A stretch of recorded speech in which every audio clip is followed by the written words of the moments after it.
I saw a post on Reddit. It says a NRI living in USA for last 5 years got a 45 lakhs tax notice. So what do you think about this?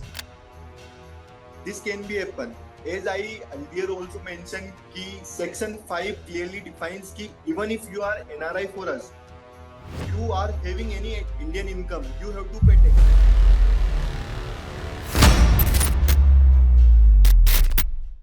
Welcome to the podcast Save Tax. Today we are having CA Gagan with us. He will help us out about NRI taxation and life in India after returning back to India. Hi Gagan sir, how are you? Hi Shubham, hi, how are you? I am good, yeah, thanks. So today we are having a topic related NRI taxation. So now my first question is, we recently discovered that 60% of the Indian livings abroad are still paying full Indian taxes without knowing it. How is it possible? This happens because of the wrong advices. Whenever some NRIs ask for any advice from their CS, their tax filers or their tax advisors, they don't tell them what exact rule are. They usually file their returns as a resident Indian. So whenever they are filing their returns as a resident Indian, they have to pay taxes on entire global income. While income tax act says that if you are a non-resident Indian, you need to pay taxes on Indian income only, not the global income. So because of these general mistakes, most of the NRIs are paying the lots of extra taxes to Indian government. Let's expose the biggest lie. People think moving to Dubai automatically makes them NRI. What's the brutal truth that costs people lakhs in taxes? See, जो Indian income tax है, that doesn't work on visas. There is no concept of visas on Indian income tax. Indian income tax clearly says कि if you stay in India more than 182 days, you are the resident Indian. If you don't stay, you stay less than 182 days, you are the non-resident for us. But people think कि अगर मेरे को Dubai का visa मिल गया या मेरे को USA का वीजा मिल गया तो I am the NRI. But no, this is not true. If you are staying more than 182 days in India, you are still resident Indian, you have to pay taxes, entire taxes to Indian government.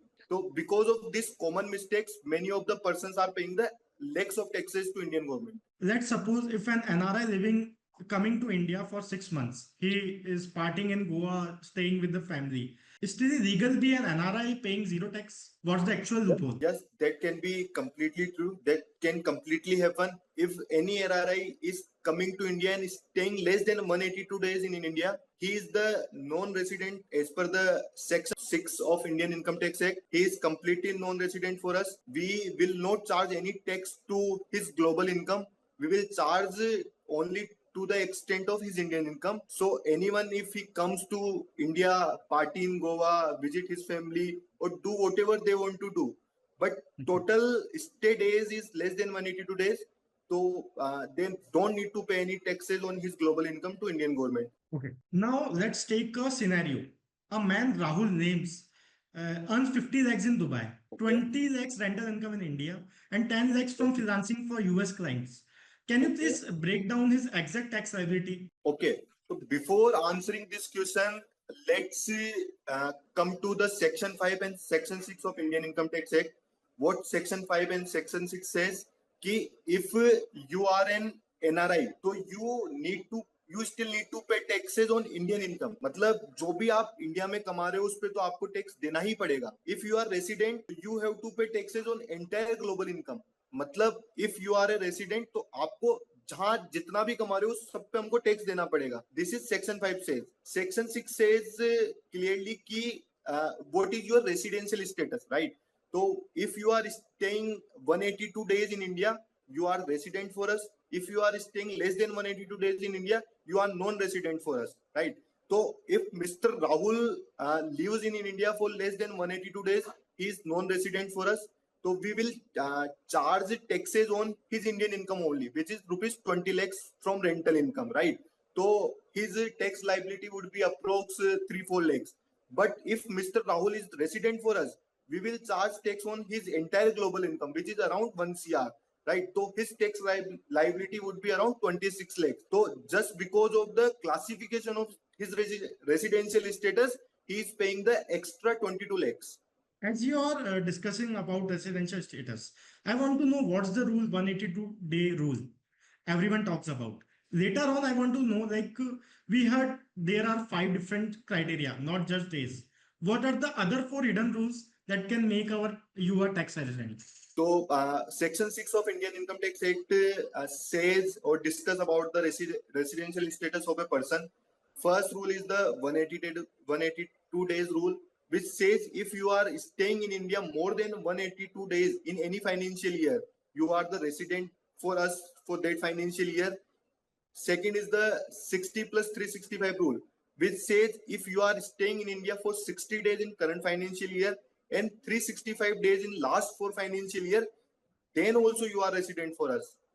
Third is the 120 plus 365 days rule, which says ki if your Indian income is more than 15 lakh rupees and you are staying 120 days in India in last financial year and total 365 days in last four financial years, then also you are resident for us. Fourth rule is the no taxation rule. If your Indian income is more than 15 lakh rupees and you are not paying taxes to any country, like if you are staying in any tax-free country, then also you will be resident for us and you have to pay taxes. And last is the section 6 subsection 6 of section 6 of Indian Tax Act, which says ki even if you are a resident for us, but you are a resident, not ordinary resident, you have to pay taxes on Indian income only. I saw a post on Reddit. It says a NRI living in USA for last 5 years got a 45 lakhs tax notice. So what do you think about this? This can be happen. As I earlier also mentioned, ki section 5 clearly defines ki even if you are NRI for us, you are having any Indian income, you have to pay taxes, right? If Mr. A or Mr. B is having any rental income in India, so whenever he is staying, whenever he is coming, he is going, he is NRI for us, he is not NRI for us, he is staying in Dubai, he have to pay taxes in India. He have to pay complete taxation in India as a resident. Like many people are becoming NRIs now. So I want to know like top three mistakes they are doing back to back. Okay. So first and foremost mistake is the wrong assumptions, right? People think ki having visa of Dubai or USA make them NRI, but this is completely false. There is clear condition of stay in India. If you are staying in India more than 182 days, you are resident for us, whether you have visa or not. Second is the usage of account. Many NRI still use the normal saving account, but there are special NRE or NRO accounts for them. If they continue to use normal saving account, that, that can lead to tax notices also. Third is the correct classification of residential status. If you are resident, you have to check you are ordinary resident or not ordinary resident. If you are ordinary resident, you have to pay taxes on entire global income. If you are not ordinary resident, you have to pay taxes on only Indian income. Okay. Let's suppose someone is doing job and he is on job visa, work visa in Dubai. So he will be an NRI. True or false? What do you think? This is completely false. There is no rule of visa in Indian Income Tax Act. Indian Income Tax clearly says if you stay in India more than 182 days, you are resident for us. Whether you have work visa of Dubai or not, that doesn't count. If you are staying in India more than 182 days, you are resident for us. Taking an exponential example, like if he is living in Dubai, if he is living in Portugal, or if he is living in Singapore, like give us the exact breakdown. Okay. What taxes he will going to pay. Okay. See, if an NRI is earning 1 CR rupees, right? If his correct residential status for India is resident, but he consider himself NRI, so he have to pay taxes around with a rate of 30%. That comes to around 27 lakhs in India. But he is actual NRI for us. Then he don't need to pay any taxes in India. His global income is exempt for us, right? If he is NRI of Dubai, means he is residing in Dubai, so there is zero tax in Dubai for personal income. So he will not pay any taxes there. His tax liability is completely zero, right? Next is the Singapore, right? Yes. If he is living in Singapore, so there is a progressive rate of taxation that goes up to 24%. So around his tax liability will be around 22 lakhs. So there is a difference of 22 lakhs if he moves from Dubai to Singapore. And last country is the Portugal. Portugal. If he moves to Portugal, his tax liability would be around 48 lakhs because Portugal uses the progressive rate that goes up to 48%. So if he is living in Dubai, his tax liability would be zero. If he is living in Singapore, his tax liability would be around 22 lakhs. If he is moving to Portugal, his tax liability would be around 46 to 48 lakhs. Like, what types of income you legally can take to the non-taxable countries? What type of incomes, like internet business, consultancy, trading? So can you just break down what works and what's legal? Okay. See, again, Section 5 clearly defines ki if you are a resident Indian, whatever you earn, whenever you earn, your income will be taxable in India. But if you are NRI for us, so any of your global income will not be taxable in India. So if you are NRI, so your global income from consultancy, your global income from any trading, your global income from rental will be tax free in India. Only Indian income will be taxable. Let's suppose, like, it's a myth. If someone having 5 properties, rental properties in India, he is earning 30 lakhs in a year. He thinks I should move to Dubai to save my taxes. So is it true that he will save 30 lakhs on his tax? No. This is completely false. Anyone moves to Dubai does not give him right to save taxes on his Indian rental income. Section 5 clearly says even if you move to Dubai or any country in the world, your Indian income will be charged as per normal rates. So you have to pay taxes on your Indian rentals. You have mentioned RNOR status. That sounds like a golden ticket. Can someone be Indian resident but pay tax like an NRI? How does this wealth health works? Okay, this is very good question. Section 6, under Section 6, there is a subsection which says ki if you are staying in India like more than 182 days, means you are resident Indian. But there are some exception. If you are resident for current financial year, but you were non-resident in last 9 financial years, then you are accidental resident for us, right? So in that case, we gives you an RNOR status, which is basically resident but not ordinary resident. Simple, you are resident for us, but you are accidental resident. So in that case, your Indian income, only your Indian income will be taxable. Your global income is completely tax free. Now we are talking about DTAA, Double Taxation Avoidance Agreement. It seems like it's very boring. But can you please let me know with an example that can help me paying with zero taxes? Okay.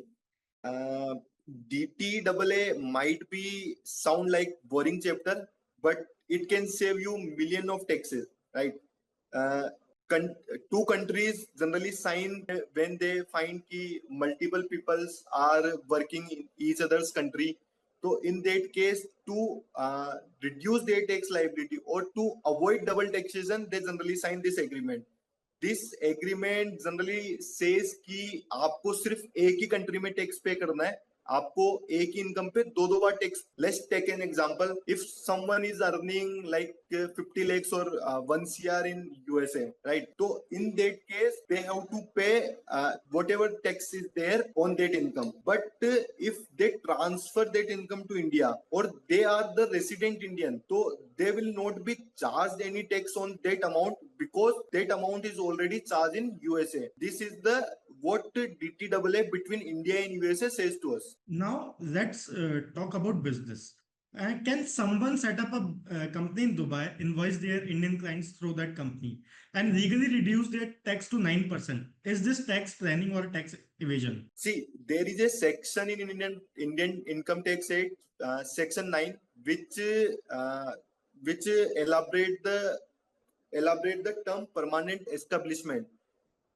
Permanent establishment means if you are having the permanent setup in Dubai, you are working from Dubai, you have employees there, you have bank accounts there, you have a proper signed document there. means you are permanently working from Dubai. In that scenario, your income from that organization which have permanent establishment in Dubai will not be charged in India. So in that scenario, you can definitely plan your taxes. You can definitely you reduce your tax liability from 25 or 30% in India to 9% in Dubai. This is completely a tax planning, not a tax evasion. Now, what triggers an income tax notice for NRIs? What are the red flags that make the tax officer investigate your NRI status? Okay. See, some of the basic red flags are huge rental deposits, huge bank account transaction, some of the capital gains, your wrong classification of residential status, long stays in India. These are the major red flags which generally income tax department notice. Because of these red flags, they might issue a notice to you. They may ask you to propose some document to them. Once you become an NRI, what's the actual yearly compliance? Do you still file ITR? How complex is it? Should people be scared about this? See, there is nothing scary. If you are filing your residential status correctly, you are using the correct bank account, which is the NRI or NRO accounts. You are filing the correct income tax form, which is ITR2 and ITR3 form, and you are taking advice from the qualified person. So there is nothing like scary. There is nothing like complex compliances. This is very easy. You can file your income tax returns easily. You can open your NRI, NRO accounts easily. You can classify yourself as a resident or non-resident easily. I want to ask some rapid fire questions from you. Like best country for zero tax. UAE. Minimum income to make NRI status worth it. Approx 15 lakhs. 50, 50. 15. 15. 15 lakhs. Okay. Can NRI status be challenged 5 years later? Yes, it can be challenged up to 10 years. Okay. Biggest hidden cost of becoming NRI? Indian income still be taxed. Okay. One document that proves you are NRI. Tax residency certificate. Okay. Who provides that TRC? TRC is generally provided by foreign tax authorities. If you are living in USA, federal authority will provide you. If you are living in India, Indian tax. If you could give one controversial piece of advice about becoming an NRI that most CAs won't publicly say, what would it be? See, as earlier also mentioned, Indian Income Tax Act does not work on visas. If anyone, your tax advisor is saying to you कि sir ये visa ले लो आप NRI बन जाओगे sir Dubai का visa ले लो USA NRI बन जाओगे, that is completely false. Don't waste your money on visas. Ask from a good advisor कि what actual rule is, Indian income tax क्या बोलता है. So if you are staying in India more than 182 days and you are having the multiple visas of multiple countries, still you will be the resident Indian and your entire income will be taxed. Now, NRI can't buy agricultural land, but here is a loophole involving inheritance and trust. What's the legal way around this? See, directly as an NRI, you can't own an agricultural land. But if you are getting this agricultural land from your ancestor, as an inheritance, you are getting this land, you can own this. If someone into your bloodline is gifting you this land, you can own this land. Next is if you form a trust in India and become the ultimate beneficiary, you can directly or indirectly own a land. And last but not least, you can ask from RBI to approve your transaction, and by specific approvals under FAME Act, you can own an agricultural land. Okay. Like if an NRI wants to come back to India after years to retire in India with around 10 crores in foreign assets, what's the tax bomb waiting? Like how to plan the return strategically? Okay. If someone is coming back to India after 10 years or 15 years with a corpus, right? So first thing they need to plan ki where they invest that money. If they are coming to India with that corpus, repatriation is exempted. There will be no taxation. But whenever that funds come to India, any income arises from that fund will be 100% taxable. See, for an example, अगर वो उस 10 CR invest करते हैं किसी property में invest करते हैं, any rental income from that property will be taxable in India. If वो उसको किसी प्रॉपर्टी या शेयर मार्केट में करते हैं और उससे कैपिटल गेन होता है, तो that capital gain will again be taxable in India. But वही उसको किसी शेयर्स में इन्वेस्ट करते हैं और वहां से कोई डिविडेंड इनकम होती है, तो that dividend income in India will be exempted, right? Okay. तो whenever they are coming in India, they have to plan कि वो इंडिया कब आ रहे हैं, what will be the residential status in that financial year और upcoming financial year, वो India में आके उस पैसे को कहाँ इन्वेस्ट कर रहे हैं. That will be the biggest task for them to identify the correct source of income. By identifying the correct source of income, वो उस पैसे से जो भी इनकम होगी उसको सेव कर सकते. Okay, on this, I think this is a big topic, like how to retire rich in India. So I will try to make another video on this, like we can discuss about the investments and all. So that will Definitely. also help them out, NRIs, like how can they retire rich in India. Thank you, Gagan sir, for your time. It will help many NRIs who are living abroad or who wants to go abroad. Thank you for your time, sir. Thank you, Shubham. Thank you.